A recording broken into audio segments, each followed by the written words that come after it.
Bonjour à toutes et à tous. Merci beaucoup pour cette invitation. Je suis très contente aussi d'être là. Euh, je ne vais pas parler de ce dernier ouvrage, mais voilà, je profite modestement de cette invitation pour poursuivre des questionnements voilà, sur ces questions de genre et d'écologie. Donc c'est évidemment en lien, mais ça ne sera pas une présentation de la génération. Comme par ailleurs le titre de cette conférence l'indique pour voilà, ceux ou celles qui connaîtraient cet ouvrage. Je voudrais dans cette conférence un petit peu voilà, vous présenter un questionnement, je dirais, autour de mes obsessions du moment, voilà, que sont Trump et Mazan. Bon, En fait, je pense que tu vois le micro, moi je m'en fais une formation, c'est comme un cornet de glace. Il faut que tu le tiennes comme ça. D'accord. Donc tu dois le tenir un tout petit peu. Comme ça. Comme quand tu manges un cornet de glace. Je ne mange pas souvent. On a peut-être un pied. Ah oui, on a peut-être un. Je suis désolée, j'ai toujours eu un problème avec les micros. Je déteste ça. Je pense que c'est peut-être plus simple. Ok, super. Alors, tu veux faire un test? Je fais un test. Est-ce que c'est mieux?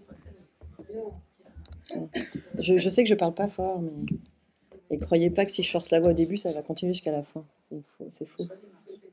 Il marche pas? Bah si, vous entendez quand même là-bas? En fait, il faut que je parle avec... Ah C'est ça l'idée du cornet de glace. C'est ça l'idée du cornet. D'accord. Moi, je peux le tenir. Non, certainement pas. Donc je vais me débrouiller. Là, vous l'entendez, vous m'entendez mieux?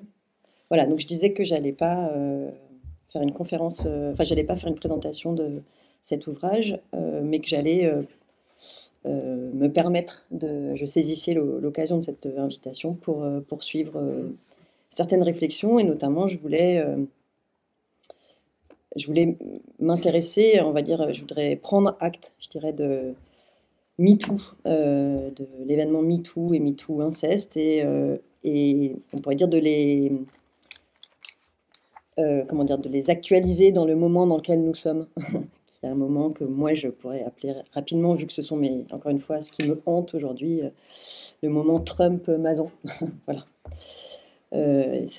Voilà. Donc j'aimerais en faire participer à la suite de évidemment plein d'autres personnes, à en faire un objet de pensée. Parce que la violence, et notamment les violences sexuelles, c'est ce qui arrête la pensée, c'est ce qui détruit toute pensée. Donc en faire déjà un objet de pensée par rapport à une des propositions de ce matin au moment du Fishbowl. J'ai découvert ce nom ce matin. Un concept qui avait été proposé, celui de réparation. Et c'est aussi une des choses qui m'intéresse beaucoup. Et le fait d'en faire un objet de pensée, pour moi, est déjà voilà, un début d'acte de réparation et de guérison. Donc c'est évidemment difficile et délicat de parler de ces choses-là, puisqu'on est tous et toutes concernés à des endroits différents par, on pourrait dire, ce trauma collectif. Mais comme vous le savez, un certain nombre de travaux s'y sont essayés, des travaux pour moi indispensables, en anthropologie, en psychanalyse, en sociologie, en philosophie bien sûr, ou en littérature. Et je voudrais participer à cet effort collectif, certes minoritaire, mais qui existe tout de même, de mise au travail de la pensée par cet événement-là, en partant de ces travaux récents, c'est-à-dire en les intégrant à une pensée collective et en essayant évidemment d'articuler ce questionnement aux enjeux écologiques qui sont les nôtres. Aussi étrange que ce soit, mais ça sera exactement le point qui m'intéresse aujourd'hui. Parce que, en effet, de manière tout à fait assez naturelle, j'imagine qu'on peut se demander quel est le rapport entre cet événement MeToo et les enjeux écologiques. Et je pourrais commencer par y répondre de manière un petit peu introductive, un peu simple, à savoir que finalement l'articulation des violences faites aux femmes et des violences à l'égard du monde vivant est au fondement de l'écoféminisme. Quel que soit le courant auquel vous vous intéressez par ailleurs au sein de l'écoféminisme. Pour vous ne vous en citer que deux, je pense à un des premiers textes d'une philosophe française qui s'appelle Françoise de Beaune dans Le féminisme ou la mort, qui est un texte de 1974, où elle parle de... pour définir ce qu'elle appelle l'écoféminisme, où à l'époque ça s'écrivait encore avec un tiret, éco-féminisme. C'était une des premières occurrences de ce terme. Elle parlait d'une tentative de synthèse entre deux combats considérés jusque-là comme séparés, donc le féminisme et l'écologie. On peut également aller voir du côté de l'écoféminisme états-unien. Je pense à une des activistes et théoriciennes du mouvement écoféministe états-unien des années 80 que j'ai beaucoup lu, qui s'appelle Inestra King, et qui, dans un texte qui a beaucoup compté pour moi, elle disait « c'est la même société qui valorise une culture de guerre dans laquelle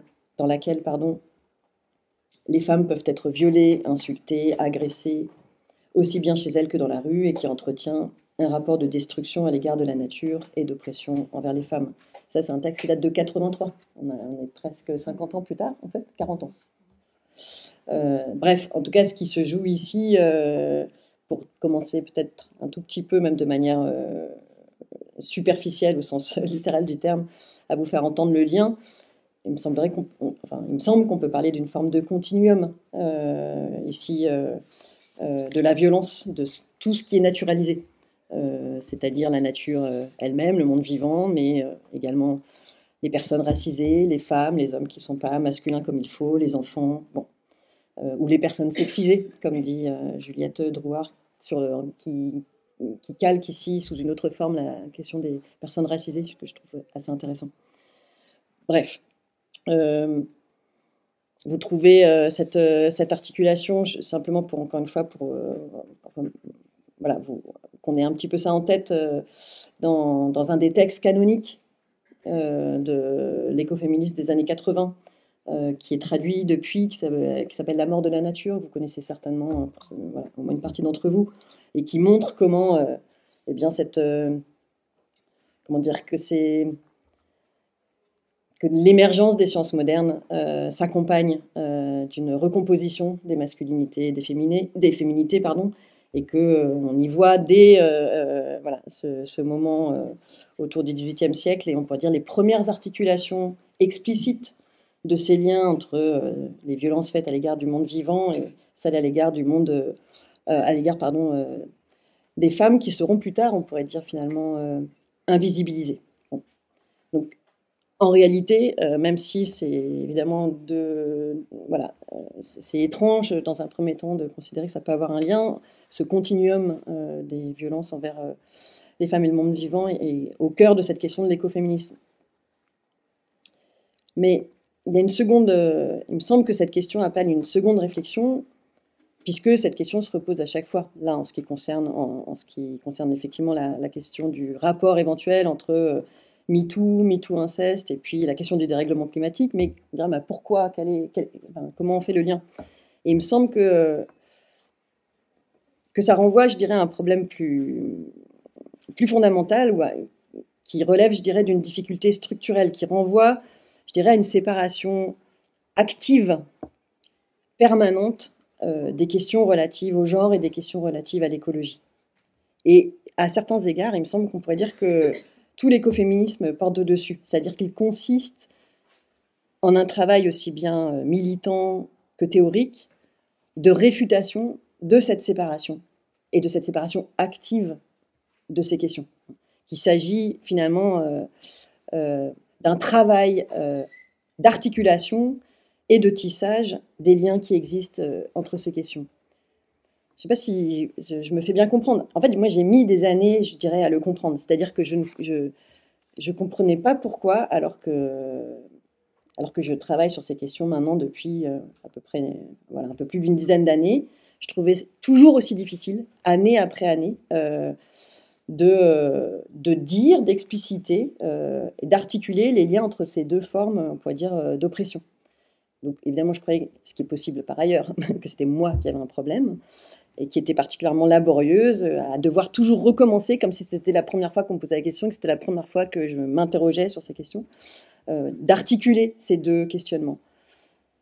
Et il me semble qu'au-delà de mes propres défaillances personnelles, qu'il s'agit, enfin c'est comme ça en tout cas que je le comprends aujourd'hui, je dirais d'un problème structurel autour duquel toutes celles et tous ceux qui travaillent sur ces questions sont confrontés.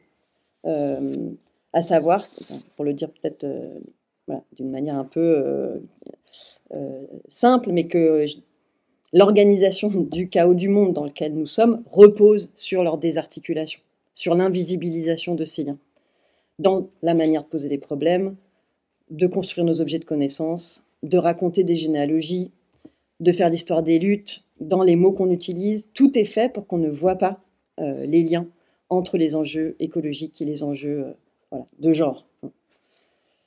Je passerai par une analogie. Il y a un texte de Preciado que j'aime beaucoup, que je relis souvent, qui est intitulé « Féminisme amnésique ». Voilà, certains que vous pouvez trouver très facilement sur Internet. Et dans ce petit texte, Preciado souligne le fait que, je le cite ici, « Le féminisme, comme tout savoir et pratique d'opposition, souffre d'une méconnaissance chronique de sa propre généalogie, d'une méconnaissance chronique de sa propre généalogie. Il ignore ses langages, il oublie ses sources, efface ses voix, perd ses textes et ne possède pas la clé de ses propres archives. Autrement dit, ce qu'il souligne ici, c'est qu'on oublie à chaque génération que des générations précédentes de femmes, de luttes féministes, de théories féministes nous ont précédés. On l'oublie, pourquoi ? Parce que cette histoire ne nous a pas été transmise, ne fait pas partie de nos livres d'histoire, des discours officiels, et qu'elle n'en fait pas partie, bien parce que, on pourrait dire, le régime politique dans lequel nous sommes n'est toujours pas féministe.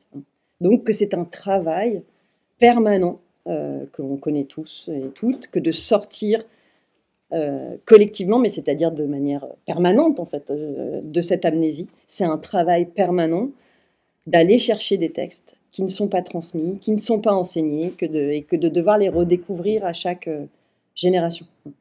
Et il me semble que, voilà, par analogie, peut-être que je peux mieux faire entendre ce que je disais précédemment, c'est-à-dire que sortir aussi de cette séparation active des questions de genre et des questions écologiques, c'est un travail. Et c'est un travail permanent. Ça demande un effort conceptuel permanent pour les articuler, puisqu'encore une fois, tout est fait pour les dissocier, pour qu'on ne voit pas le rapport de ces questions, ou alors de manière très anecdotique. Or, voilà, des questions qui me semblent absolument, enfin, qui sont à chaque fois mystérieuses et qui sont aussi importantes à mon sens, que sont comment nos politiques sexuelles et nos politiques écologiques sont liées, comment le genre et la sexualité structurent la question climatique, comment en retour la question climatique structure l'organisation des rapports de genre dans les sociétés. Et ce qui est étonnant, alors je ne suis pas sûre que ce soit de l'ordre d'un paradoxe, mais en tout cas, voilà, à cela s'ajoute, je dirais, en tout cas, que si ceux et celles qui luttent contre ces différentes formes d'oppression doivent fournir un effort conceptuel permanent pour articuler politiquement et épistémologiquement ces deux questions, et ben, en revanche, comme vous le savez aussi bien que moi, ceux qui, je dirais, profitent de ce continuum, Trump, Bolsonaro, Meloni, etc., eux semblent très bien avoir compris, en tout cas dans la pratique, je ne dis pas dans l'idéologie, mais dans la pratique, que les liens entre certaines organisations de rapports de genre et certains rapports de prédation écologique. Pensez évidemment voilà, ce qui a été, je crois, en partie rappelé ce matin, mais les deux premiers axes du gouvernement de Trump 2, accélération de la production d'énergie fossile et défense de la famille, c'est-à-dire croisade contre la théorie du genre, les droits reproductifs et les droits des LGBT.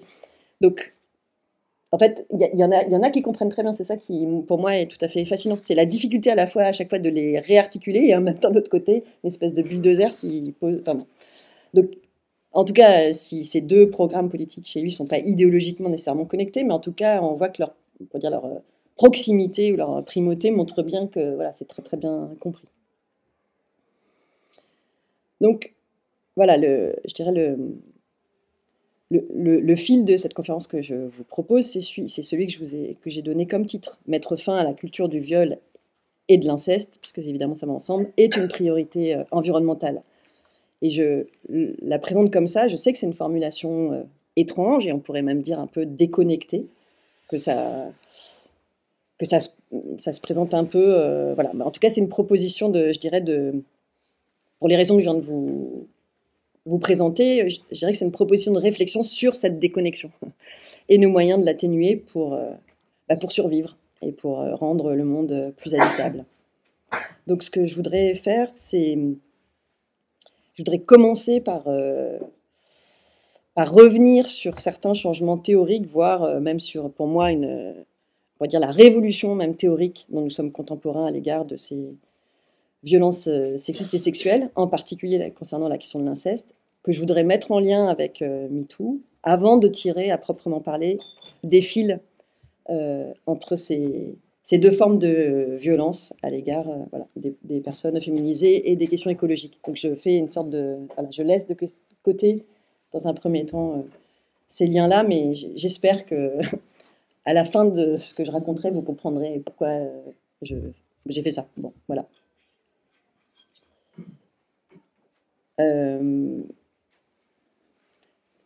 Alors, la révolution théorique dont je parle ici se réfère pour moi au travail en général et à un ouvrage en particulier d'une anthropologue française qui s'appelle Dorothée Ducy et qui a écrit un livre qui précède MeToo, mais qui en fait on pourrait dire aussi en fait contemporain de ce moment-là, appartient à ce moment-là, qui s'appelle Le berceau des dominations et qui a pour sous-titre Anthropologie de l'inceste.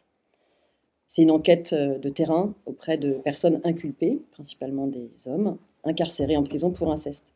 Et c'est une enquête, j'ai vu des personnes acquiescer donc qui connaissent ce livre, qui n'était plus édité avant MeToo. Je me souviens très bien que je ne pouvais pas le trouver, j'avais été le photocopier à Sainte-Geneviève, évidemment en cachette, parce qu'on n'a pas le droit de photocopier en entier un livre.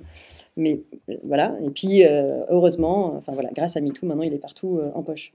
Donc, le point qui m'intéresse, c'est que cette enquête l'a amené à contester radicalement la thèse dominante en anthropologie concernant l'inceste, et donc la thèse dominante concernant l'inceste et la définition qui était donnée de ce dernier.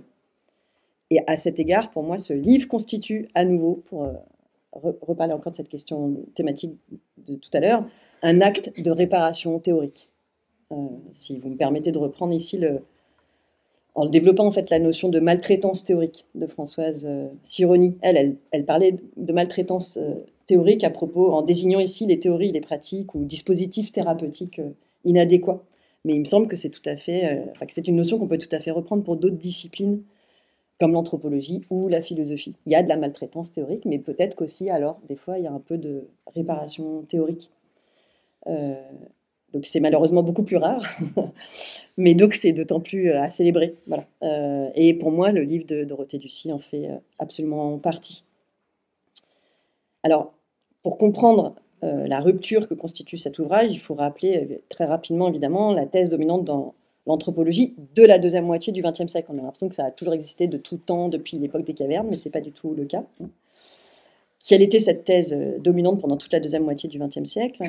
En tout cas, en France, peut-être en Europe, bon, c'était le fait qu'il existerait un interdit universel de l'inceste dans toutes les sociétés, qu'on appelle tabou de l'inceste, et qui se définit, par exemple chez Lévi-Strauss ou à sa suite chez Maurice Godelier, comme une pratique, je cite ici, une pratique sexuelle entre individus de même parenté. Une pratique sexuelle entre individus de même parenté qui viserait à créer des alliances entre des groupes distincts, puisque, selon cette théorie, sans prohibition de l'inceste, on, et apprécier ce on, se marierait avec ses proches, sa sœur, sa fille, etc. Donc cette règle sociale universelle est présentée par Lévi-Strauss notamment comme le point de passage entre la nature et la culture, autrement dit comme le fondement des sociétés humaines. Et de fait, ce qui est tout à fait étonnant avec cette théorie dominante de l'anthropologie, c'est que n'importe qui connaît cette loi de l'interdit de l'inceste, qu'il ait été à l'école, qu'il ait lu Lévi-Strauss ou pas. C'est cette définition qui a été rappelée par Godelier au moment de MeToo inceste. C'est donc voilà, une pratique sexuelle entre individus de même parenté. Or, le travail de terrain de Ducy montre absolument autre chose, et des choses qu'en fait, qui correspondent évidemment beaucoup plus à notre expérience directe ou indirecte, à savoir qu'en France, comme dans tous les pays industrialisés, l'inceste est partout, qu'il ne s'agit absolument pas d'exception, qui confirmerait la règle sociale de l'interdit, mais là, j'en porte la responsabilité, mais au point où on en est, on pourrait dire que c'est quasiment la règle, qu'il ne s'agit pas, comme la présente donc la définition classique de l'inceste, d'une pratique sexuelle, mais de viol et d'agression sexuelle, autrement dit qu'il s'agit de violence et non de sexe, qu'il ne s'agit pas non plus, comme le laisse sous-entendre cette même définition, de pratique sexuelle entre adultes, voire entre deux adultes consentants, quand bien même de même parenté, mais de deux personnes prises dans un rapport ascendant,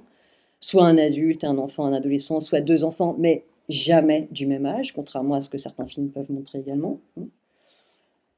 Et qu'il s'agit, autrement dit, comme ne le dit jamais clairement non plus cette définition dominante de l'inceste en anthropologie, d'un rapport de domination. Et d'un rapport de domination au sein de la famille. Alors, comment comprendre que quelque chose qui est censé être tabou et interdit soit si fréquemment pratiqué, ou soit quasiment la norme de nos sociétés? Certains ou certaines d'entre vous, j'imagine, connaissent la thèse de Ducy, à savoir que ce n'est pas la pratique de l'inceste qui est interdite, c'est le fait d'en parler et de reconnaître collectivement son existence. Le tabou, c'est de parler d'inceste, de dénoncer, d'accuser son frère, son père, son oncle, son cousin. La question que pose Ducy, qui est tout à fait passionnante aussi, évidemment, c'est pourquoi la définition classique de l'inceste en anthropologie est passée à côté. Pourquoi elle ne dit pas ça? Et là aussi, j'imagine qu'une partie au moins d'entre vous connaissent la proposition que fait Ducy, qui est tout à fait passionnante, à savoir que, eh bien, l'anthropologie classique ne s'est pas intéressée en réalité à l'inceste, c'est-à-dire à la pratique de l'inceste, mais elle s'est intéressée au discours des différentes sociétés portant sur le tabou ou l'interdit de l'inceste et leur justification anthropologique et sociale. Et de fait, en effet, quand on relit ces textes, on a l'impression qu'on ne parle pas de la même chose, que l'inceste quasiment n'existe pas. Donc ce qui est tout à fait étrange si on suit d'une certaine manière jusqu'au bout cette réflexion, c'est que ce qui est considéré par tous et toutes comme le fondement ou l'un des fondements de l'anthropologie, à savoir la théorie de l'inceste, nous c'est voilà, eh bien cette discipline ferait d'une certaine manière l'impasse sur l'inceste lui-même, en nous en donnant une définition tout à fait discutable, voire fausse, et ne nous aide absolument pas à comprendre ce dernier, et encore plus pourquoi il y en a autant. Autrement dit, Ducy n'utilise pas ce concept-là, mais dans un des textes un des articles qu'elle a pu écrire à la suite de ce livre, elle en est très proche. C'est une forme de maltraitance théorique. Cette théorie, ça c'est une de ses propositions, mais qui ne pense pas l'inceste dans le paradigme de la domination sexiste et agiste de la famille, participe finalement, et elle va effectivement jusque-là, c'est une thèse évidemment très forte, de manière consciente ou non, à l'effort actif de la culture dominante de taire le fait que l'inceste est partout et s'inscrit dans des rapports de domination familiale. Ducy définit donc l'inceste comme un rapport de domination au sein de la famille, mais la question qu'elle ne pose pas, et que j'aimerais ajouter, justement, porte sur la famille elle-même. Cette unité économique fondamentale dans les sociétés capitalistes et industrielles, constituée d'un couple marié, principalement hétérosexuel avec enfants. Et on sait que cette unité économique est historiquement et géographiquement située. Donc une question qui m'intéresse étant de savoir, est-ce que l'inceste est lié à cette organisation sociale-là? Est-ce que, autrement dit, l'inceste, c'est-à-dire dans la forme et les proportions qui sont les siennes aujourd'hui, massives, est lié, autrement dit, à la réorganisation du patriarcat dans le capitalisme? ce matin, vous vous souvenez, Geneviève Fraisse insistait sur le fait qu'il ne fallait pas penser que le Code Napoléon était la cause de ces rapports de domination, mais que c'était d'une certaine manière le résultat d'un long processus. Mais de fait, il est quand même très important, ne serait-ce que par l'institutionnalisation de ces rapports de domination qu'il a engendrés. Et de fait, le mariage civil lié au Code Napoléon donc a subordonné, vous le savez comme moi, de manière absolument inédite, les femmes et les enfants au père et au mari. Donc autrement dit, on sait qu'il a instauré une relation juridique de domination entre les hommes et les femmes. Les premiers bénéficiant d'une forme d'irresponsabilité juridique, tandis que les secondes ont perdu toute autonomie matérielle, morale et juridique. Et on peut se demander si, au sein de ce rapport de domination institué, eh bien, l'inceste n'est que la forme paroxystique de ce dernier, au sein d'un continuum de la domination et de la violence de genre. Je pose la question parce qu'elle m'intéresse, mais parce que Ducy considère a priori l'inceste comme une pratique universelle. Mais je me demande, voilà, la question que je me pose, c'est est-ce qu'on en est si sûr? Et est-ce qu'on a, pour le dire d'une autre manière, est-ce qu'on a les moyens épistémologiques d'une telle assertion? Voilà. Est-ce qu'on peut, sur quoi on peut se reposer pour dire que c'est une pratique universelle? En tout cas, ce que l'on sait, c'est que la pratique de l'inceste est absolument fondamentale dans cette forme d'organisation sociale patriarcale, qui est la famille nucléaire hétérosexuelle, qui est concomitante du capitalisme et qui en est même sa condition de possibilité de reproduction. Et à cet égard, on parle des viols en temps de guerre comme une pratique de guerre ou une arme de guerre, mais peut-être qu'on peut parler, il faudrait parler des viols domestiques comme une pratique du patriarcat en temps de paix. Encore une fois, pris dans un continuum avec les violences domestiques et conjugales. En tout cas, voilà, toutes les affaires auxquelles on est confronté aujourd'hui, notamment en France, Mazan, le Squarneck et autres, à mon sens, posent ces questions-là. Et derrière ces affaires-là, il y a toujours de l'inceste, par ailleurs. Voilà, je voudrais m'arrêter sur un dernier point de la redéfinition de l'inceste que propose Ducy, qui va me servir de transition avec mon second point de cette intervention.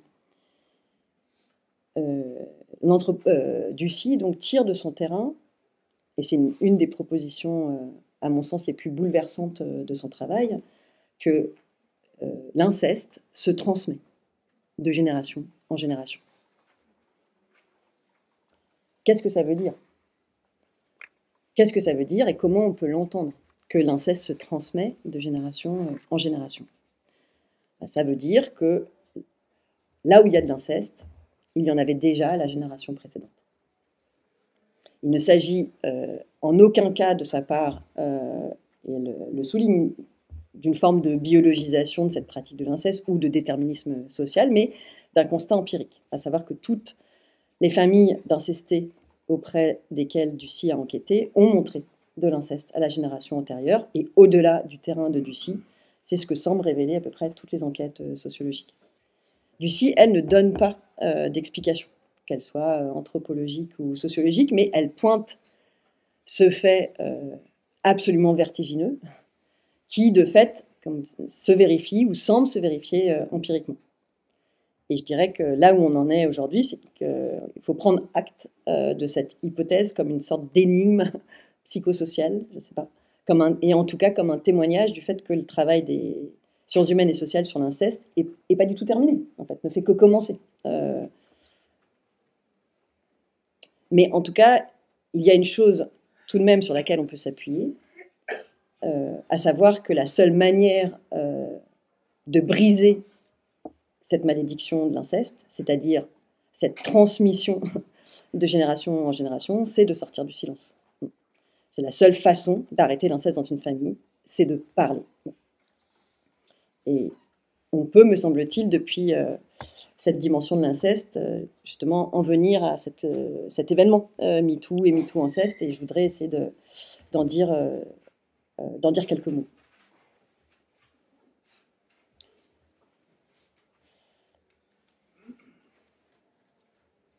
On peut dire que que l'inceste est une violence physique et psychique, une violence faite à l'intégrité d'une personne, mais c'est aussi une violence faite au langage, une violence faite à l'institution du sens. Et c'est de fait, au regard aussi de cette destruction du sens, qu'on peut appréhender, je dirais, l'histoire du silence institutionnel sur cette question de l'inceste. Une sociologue française qui s'appelle Irène Théry, dans un ouvrage il y a quelques années qui s'appelle « Moi aussi », MeToo mais en français, « Moi aussi, la nouvelle civilité sexuelle », a retrouvé qu'avant la Révolution et le Code Napoléon, c'est-à-dire donc avant le droit séculier, eh bien l'inceste dans le droit canon était considéré comme un des péchés les plus graves, comme une atteinte à l'ordre du monde, une souillure de la création divine, qui justifiait qu'on brûle le coupable et la victime en même temps. Oui, donc j'étais pas en train de vous emmener vers... mais en tout cas, c'est intéressant d'avoir ça en tête, parce que, pourquoi le point qui m'intéresse ici, c'est ce qu'elle dit par la suite, c'est-à-dire que c'est après la Révolution, après la sécularisation de l'État et l'élaboration du Code civil, que s'institue un silence du droit sur l'inceste, et plus généralement de la société, puisque désormais, en parler est considéré comme un risque de désordre social. On protège désormais l'ordre social des familles, c'est-à-dire des pères, sur l'intérêt de l'enfant. Et une question, là encore une fois, ce ne sont pas des questions rhétoriques, ce sont des questions voilà, que je me pose sincèrement. Est-ce que ce serait l'une des origines de l'interdit de parler de l'inceste dont parle Ducy? En tout cas, le changement institutionnel sur ce point aujourd'hui, comme vous le savez, est extrêmement encore bien fragile, au vu notamment, par exemple, du devenir de la civise en France. Donc en fait, cette question du silence institutionnel, elle est liée à cette affaire-là. Bref, je ferme un peu cette petite parenthèse. Il reste que, si l'inceste est une violence faite au langage, il me semble qu'on pourrait définir MeToo comme... on peut définir MeToo, comme un acte de langage. Et un acte de langage collectif, à savoir que sont dites des choses qui ne sont pas dites, qui ne se disent pas, que l'on ne doit pas dire, qui doivent rester secrètes, en famille, hein. Des choses qui finalement n'existent pas tant qu'elles ne sont pas dites, et qui, pour être dites, doivent utiliser comme médium celui-là même qui nous a été volé. On doit non seulement utiliser le médium qui nous a été arraché à travers l'inceste comme en tant que violence faite au langage, mais on doit utiliser le régime de vérité dont on a également été expulsé par la violence subie et le trauma qui en a résulté. Je dis cela et je vais essayer de vous faire comprendre par un point que fait l'autrice du roman extraordinaire Triste Tigre, que vous connaissez sûrement, de Nachinou. Dans un entretien, elle comparait ce que le trauma de l'inceste fait au langage avec la situation traumatique des migrants fuyant une guerre, à qui l'on demande, pour leur donner le droit de rester en France, de recevoir donc un statut de réfugié politique, eh bien de raconter de manière claire, cohérente, précise, ce qui leur est arrivé. Et d'en donner toujours la même version, sauf à être soupçonné de mensonge. Sauf que cette disparition de la cohérence, de la clarté de l'événement ou des événements, c'est exactement ce que le trauma fait à la mémoire et au récit. On n'est pas sûr de l'âge qu'on avait, de combien de fois ça arrivé, de ce qui est arrivé exactement, quand on s'en souvient. Donc une mémoire traumatique, c'est le doute permanent, de fait qui est, comme vous le savez, utilisé régulièrement contre les migrants et aussi contre les témoignages de MeToo pour justement mettre en doute cette parole. Donc, parler, c'est faire entrer dans le langage, dans la langue du régime politique autorisant et rendant possible cette culture du viol et de l'inceste, une part de son extrême violence. C'est, on pourrait dire, par le langage, lui rendre une part de sa violence. Que l'inceste n'est pas un interdit, mais une pratique extrêmement répandue dans la plupart des familles, que le bon père de famille, le gentil frère ou le cousin sympa sont en même temps des violeurs d'opportunités. C'est comme ça que Ducy appelle et caractérise l'inceste. Que le viol conjugal est extrêmement fréquent, que les hommes violents sont en même temps des hommes sympas et intelligents. Bon. Donc ce dont il s'agit ici, et qui évidemment nous intéresse tous et toutes, c'est, on pourrait dire, la guérison par le langage qu'a offert cet événement. Dire le trauma, réussir à le dire, à le redire, à le redire, à le redire encore, guérit. Ça dépend évidemment à qui on le dit. Et la question que je voudrais me poser, enfin qu'on peut poser, c'est qu'est-ce qui guérit en fait dans le fait d'être dit des choses qu'on connaît aussi tous et toutes, c'est le fait d'être cru qui guérit, c'est-à-dire que cela existe ailleurs que dans ma tête, où il y aura toujours un doute sur sa réalité, son importance, etc. Puisque, encore une fois, ces violences viennent détruire notre rapport à la réalité et au sens. Donc c'est réintégrer, on pourrait dire, le régime de vérité dont on a été expulsé, c'est réintégrer finalement l'institution du sens. Donc c'est, voilà, qu'est-ce qui guérit? C'est le fait de le dire à un tiers, mais peut-être plus encore, et c'est probablement ça l'événement MeToo, c'est qu'il ne s'agit pas tant ou pas seulement de le dire soi, et de fait, comme vous savez, énormément de personnes n'ont pas pu le dire, ou n'ont pas réussi, on pourrait dire, à dire MeToo, et encore plus MeToo inceste, que d'entendre les autres dire qu'il leur est arrivé la même chose. Au sens où chaque nouveau récit rend plus réel ce que j'ai vécu. Ça existe, je n'ai pas rêvé, et vu le nombre de personnes à qui c'est arrivé, ce n'est peut-être pas de ma faute. Donc cette parole publique, on pourrait dire collective, transforme pour chacun ce qui nous est arrivé. C'est ce que une psychanalyste italienne qui s'appelle Silvia Lippi appelle dans un essai de psychanalyse féministe, ce qui est assez rare pour être souligné et célébré aussi, propose d'appeler d'un très jolie expression une guérison par contagion. C'est dans un livre qui s'appelle Sœurs au pluriel pour une psychanalyse féministe et qui, on pourrait dire comme Ducy à propos de l'inceste, qui considère que l'anthropologie doit repenser la question de l'inceste au regard de ce qui se passe dans la réalité, Lippi propose de repenser les fondements de la psychanalyse au regard de cet événement. Bon. Donc elle parle à propos de ce mouvement MeToo de sororité dans le trauma et de guérison par contingent. Pour essayer d'attraper comment fonctionne MeToo. À savoir que la dimension de guérison ici a à voir avec le fait de partager collectivement, on pourrait dire une même expérience traumatique, chaque fois évidemment en singulière, dans le sens où toutes les personnes qui ont vécu ce type d'expérience se reconnaissent dans ce type d'expérience traumatique, se reconnaissent dans une parole affectée par le trauma, et que le processus de guérison a à voir avec la mise en lien de son propre trauma avec d'autres vécus traumatiques, qui ne fait pas disparaître le problème, mais qui le transforme. En nous sortant de la honte, de la culpabilité, de l'isolement, de l'absence de sens, ou du moins en nous mettant, dit-elle, en contact avec d'autres affects. La colère, la joie, l'amour, elle utilise un terme un peu deleuzien en disant en branchant le trauma à une dynamique de transformation du monde. Donc, ce qui est aussi qui m'intéresse ici, étant le fait que, et c'est une psychanalyste qui dit que la guérison ne passe pas que par la thérapie, mais par un acte de langage collectif et politique.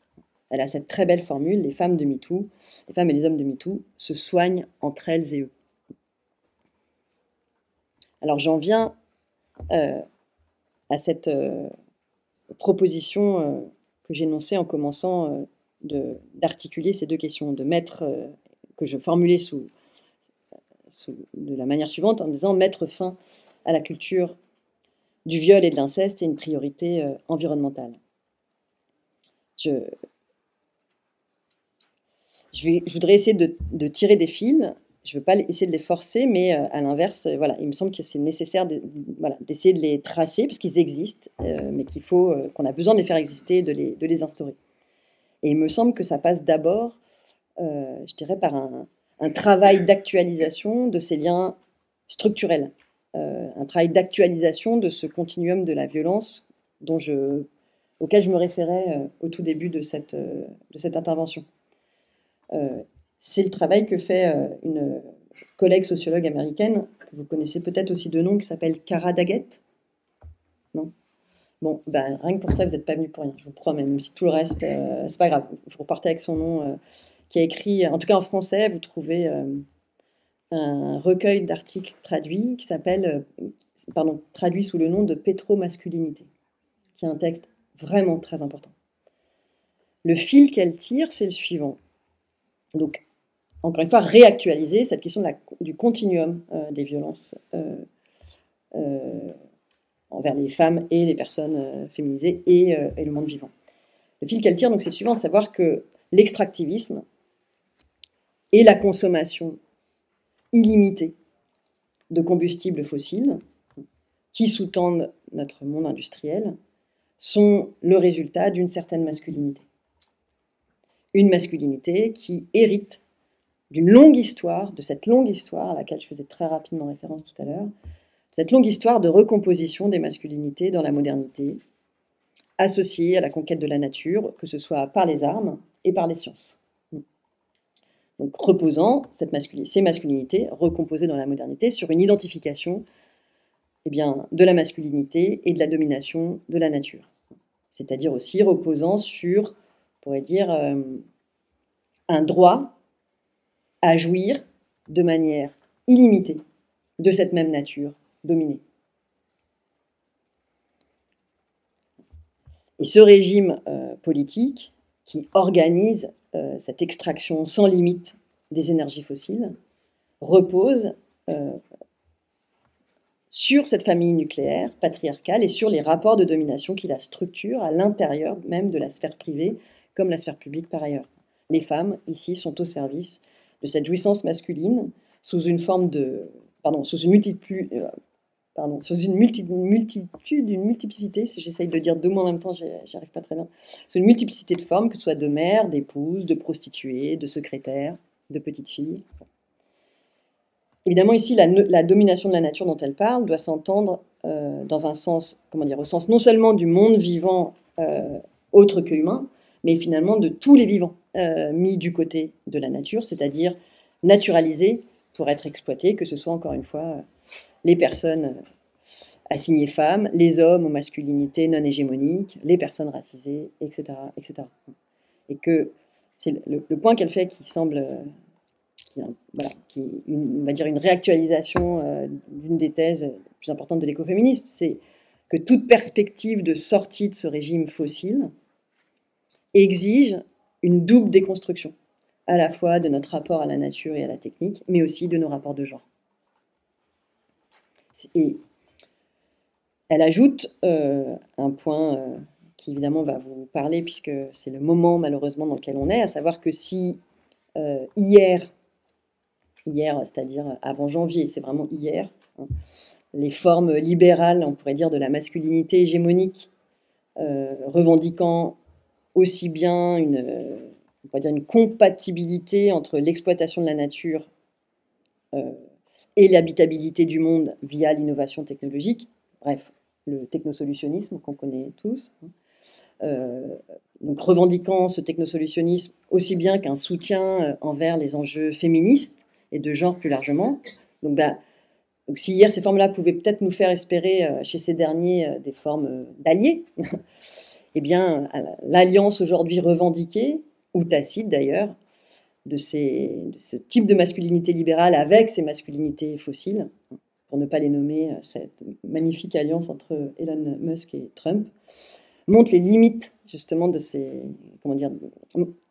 montre plutôt les convergences profondes de ces deux formes du patriarcat capitaliste autour d'un même rapport de domination et d'exploitation sans limite de la nature, au regard duquel finalement, on pourrait dire, tout soutien sérieux envers le droit à l'existence de formes de vie échappant à cette violence est tout à fait aléatoire.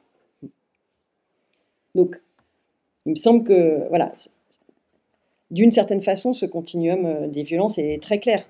Mais ce que je voudrais faire dans un dernier temps, c'est je vais le dire comme ça serait d'essayer de, aussi bizarre que ça puisse paraître dans un premier temps, c'est de circuler à l'intérieur de ce continuum pour, on va dire, pour le rendre sensible, pour en refaire circuler le sens, mais aussi dans une perspective pas seulement critique, mais aussi également réparatrice, en essayant de proposer une série d'équivalences, de prolongements ou de superpositions entre ces différentes formes de violence. Parce qu'il me semble que que la séparation de ces questions ne nous empêche pas seulement de voir ou de comprendre comment s'organise le chaos de ce monde, mais nous empêche aussi de penser son changement, de penser nos capacités de résistance, nos ressources, qui passent notamment par le fait de comprendre des liens tout aussi profonds ou structurels entre nous et le monde. Et encore une fois, juste avant d'y arriver, je voulais me permettre une remarque d'ordre épistémologique qui me préoccupe de plus en plus. Je passerai là encore par une comparaison. Il me semble qu'on pourrait dire qu'il est clair pour tout le monde, par exemple au regard de la révolution actuelle dans les sciences de la Terre et dans les sciences du vivant, que changer d'épistémologie participe à la transformation du monde. Que notre rapport au monde vivant, qui a passablement ou est passablement en train de changer, de leur donner de l'agency, de se réintéresser différemment, de se reconnecter à plein de choses, etc., passe pas seulement par là, mais passe grandement aussi par un changement d'épistémologie. Mais cette question se pose, à mon sens, aussi dans les sciences humaines et sociales. C'est finalement une question qui est là depuis un certain temps.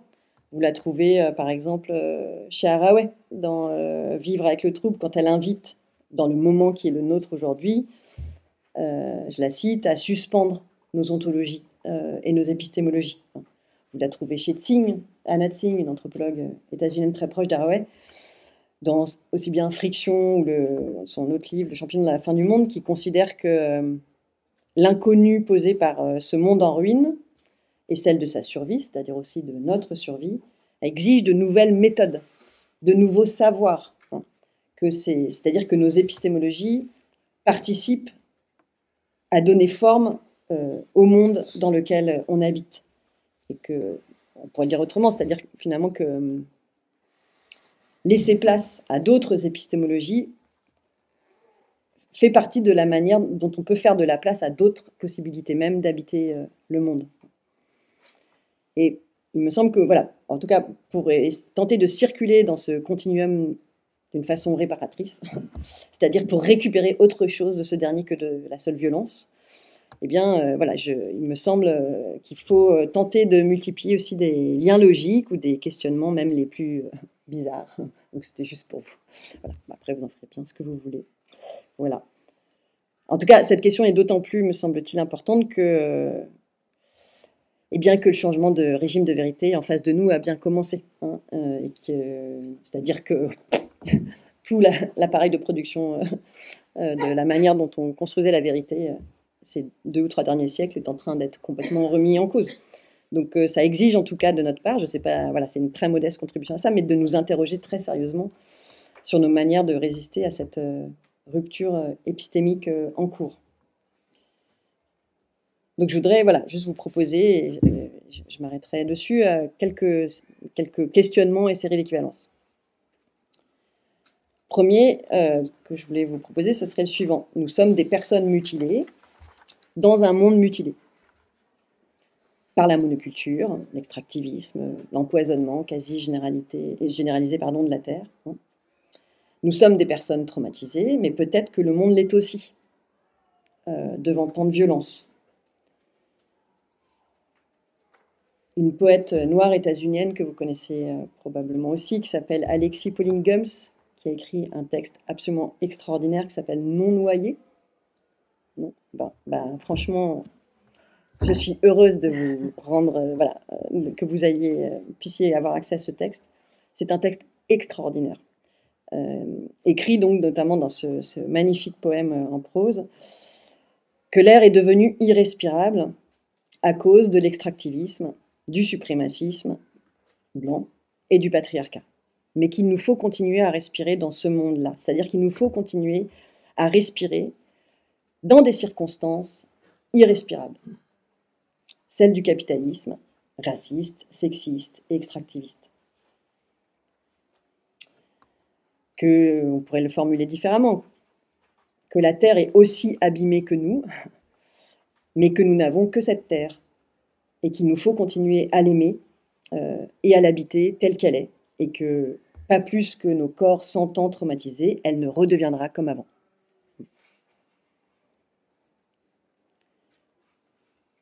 De quoi la violence nous prive-t-elle et de quoi prive-t-elle le monde? Elle nous prive de notre joie, de notre temps, de notre énergie, de notre désir, de notre colère. Elle nous fait, je dirais, également habiter un monde dont la logique est dénuée de principes de non-contradiction. Le principe de non-contradiction, vous le savez, stipule l'impossibilité d'affirmer et nier en même temps une même réalité, une réalité. Il est impossible, je cite Aristote, livre 3 Métaphysique, qu'un même attribut appartienne et n'appartienne pas en même temps et sous le même rapport à un même sujet. Eh bien, la logique de la violence impose au monde la cohabitation des contraires, de choses qui ne devraient pas pouvoir exister en même temps. C'est ce même père adoré qui lui a appris à nager, l'a emmené à l'école tous les jours, et le reste. C'est ce grand frère adulé, son héros avec qui elle a joué toute son enfance, et le reste. C'est ce compagnon pendant toutes ces années qu'elle a soutenu, qu'il a soutenu, et le reste. Cette violence, on pourrait dire, nous prive d'habiter le monde comme notre corps. Elle nous fait habiter la peur, l'anxiété, la surempathie, mais on pourrait dire qu'elle prive le monde de nous aussi.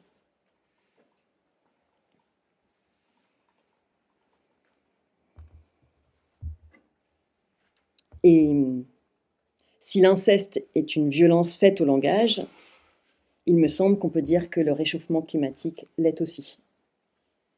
On expérimente la même destruction du sens, la même torsion de la langue. Il n'existe pas d'inceste puisqu'il ne peut pas exister, c'est interdit, et un aussi bon père ou un aussi gentil frère n'a pas pu faire quelque chose d'aussi horrible, donc ils ne l'ont pas vraiment fait. Mais il n'y a pas non plus de prise de terre, puisque la terre n'appartenait à personne. Aucune restitution, aucune redistribution, aucune question de justice environnementale n'est légitime. Les populations sans terre sont partout, mais en fait, elles sont nulle part. Et si l'inceste est une violence faite au langage, et que sortir du silence guérit, eh bien, peut-être que sortir du silence et dire la violence qui est faite au monde que l'on habite guérit aussi. Il me semble que c'est le sens de l'événement des prises de parole, notamment de Greta Thunberg, qui a dénoncé, on pourrait dire, l'inaction contre le dérèglement climatique sur le même mode, quasiment, sur le même mode, que les femmes et les hommes de MeToo ont dénoncé les violences sexuelles.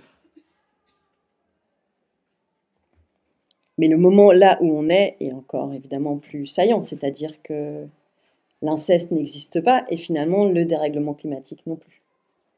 On définit l'inceste d'une façon qui n'en est pas. On ne parle pas d'inceste ni de viol quand il y en a. Et ce n'est pas l'inceste qui est interdit, c'est le fait d'en parler. Mais ce n'est pas non plus, on pourrait dire, le dérèglement climatique qui est interdit. C'est le fait d'en parler. Sauf qu'on ne fait pas taire le monde de la même manière que les petites filles et les petits garçons. Mais on efface son existence de nos mémoires numériques, de nos mémoires de recherche, de nos programmes de recherche. On nous retire les mots du monde, de la possibilité même de notre existence. Et je cite ici un texte récent de Preciado qui s'intéresse à cette question que je trouve très beau, dans lequel il dit « Il faut déclamer ces mots comme un manifeste, comme une protestation, comme une prière. Ces mots sont notre mémoire, notre futur, notre poésie et notre armée. »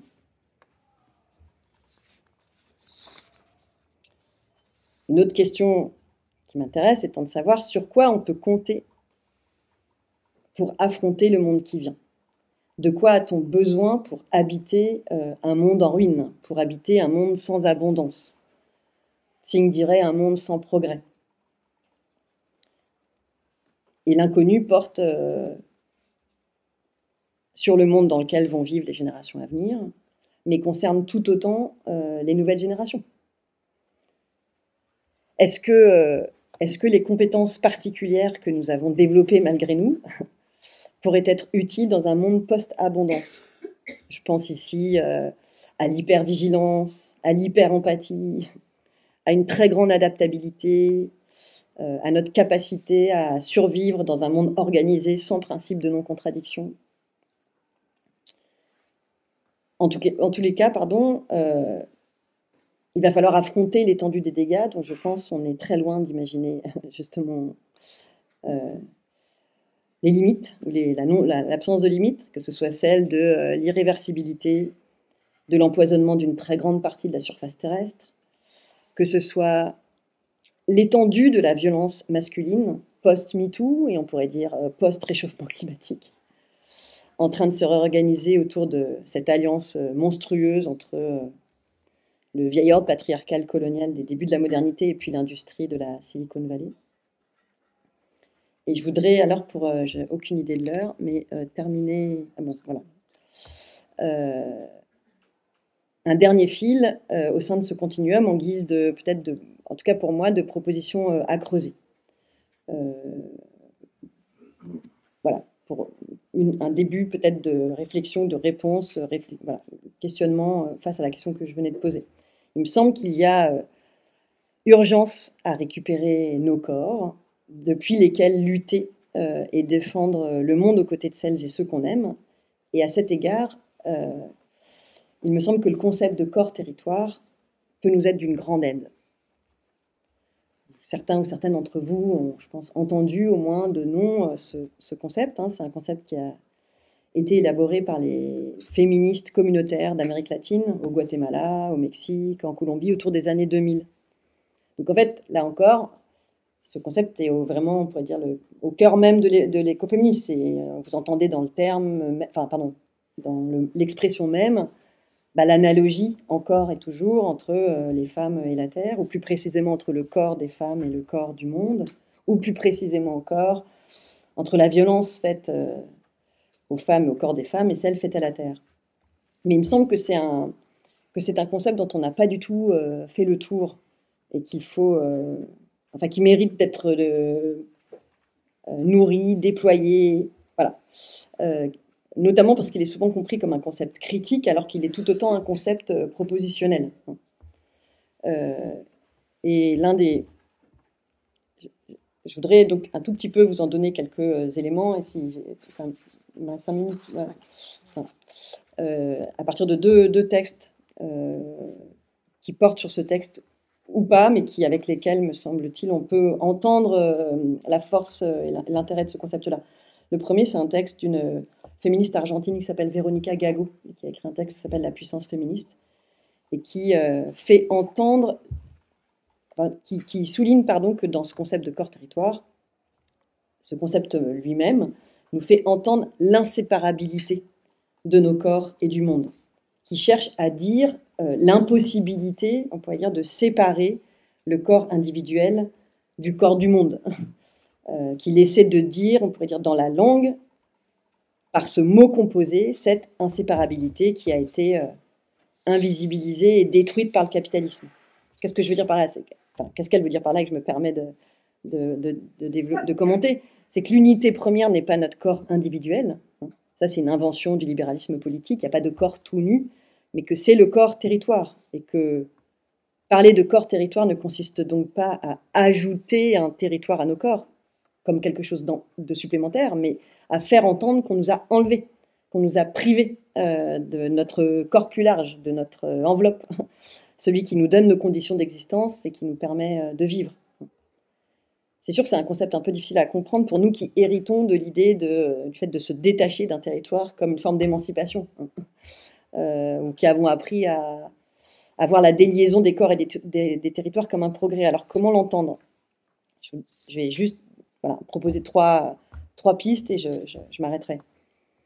La première, c'est peut-être que cette notion même de corps-territoire renoue avec la dimension corporelle de nos corps, la dimension spatiale, au sens où, à certains égards, il me semble qu'on pourrait dire que l'individu libéral a à peine un corps, et que les femmes, comme toutes les personnes féminisées, encore moins que les autres. Elles sont à la fois réduites, évidemment, à un corps, mais un corps qui n'a aucun droit, sinon celui de disparaître. Et cette notion de corps-territoire pose les limites, les frontières de nos corps, ou étend ces limites-là. Elle réinscrit nos corps dans un espace qui est le sien, qui lui appartient, et à cet égard nous permet peut-être de retrouver ses capacités. Dans cette notion de corps-territoire aussi, vous entendez, de manière peut-être plus simple, mais le fait qu'on appartient toujours à un corps collectif, c'est-à-dire qu'on n'existe jamais tout seul, mais toujours en interdépendance avec d'autres corps, que ce soit celui du corps collectif de la lutte, MeToo, un acte de parole collectif, bon, que ce soit celui du corps collectif de la sphère domestique, que Gago propose de réinventer, repenser comme un lieu de soins et de réparation pour tous. Évidemment, une fois le foyer violent et patriarcal déserté, mais aussi celui, corps collectif au sens de celui des autres vivants avec qui nous partageons ce monde. Et c'est le dernier point, promis, que je voulais juste vous indiquer, parce qu'il me semble, qui me touche beaucoup. Et c'est Bell Hooks qui me l'a fait comprendre dans un texte qui est tout à fait extraordinaire, qui s'appelle « Cultiver l'appartenance », alors que le concept de corps-territoire n'y est pas. Mais il me semble que tout le texte ne parle que de cela. C'est un texte, je ne sais pas si vous le connaissez, qui est tout à fait passionnant. Il analyse ce lien à la Terre dans sa relation avec la question du racisme aux États-Unis. Et elle s'appuie sur une histoire très largement méconnue de la paysannerie noire états-unienne qui a été majoritaire jusqu'au milieu du XXe siècle. Et elle montre comment ce lien à la Terre a été une source de protection physique et psychique absolument fondamentale pour les Noirs américains. Physique, par l'autonomie matérielle relative qu'ils y trouvaient, et psychique comme rempart contre les effets destructeurs du racisme. Puisque dans ce lien à la Terre, cela permettait, dit-elle, à ces populations de préserver leur intégrité psychique et physique dans cette fierté de pouvoir cultiver la terre, de reproduire et de régénérer la vie. Ils y trouvaient, ils puisaient la possibilité d'avoir une bonne image d'eux-mêmes, très éloignée de celle, évidemment, totalement avilissante, liée à l'idéologie raciste. Donc elle fait de ce lien à la terre, et c'est son expression, une source d'auto-guérison. Une source d'auto-guérison pour les populations noires hier, et c'est un texte qui date des années 2000, et c'est un appel à revenir à cette source d'auto-guérison pour les populations noires. La manière dont nous estimons la Terre détermine le niveau d'estime de nous-mêmes. C'est tout à fait passionnant, et j'en tirerai juste deux questions. Pour dire qu'effectivement, de penser le fait d'habiter son corps dans son lien à la Terre serait peut-être un des endroits de récupération de son intégrité physique et psychique.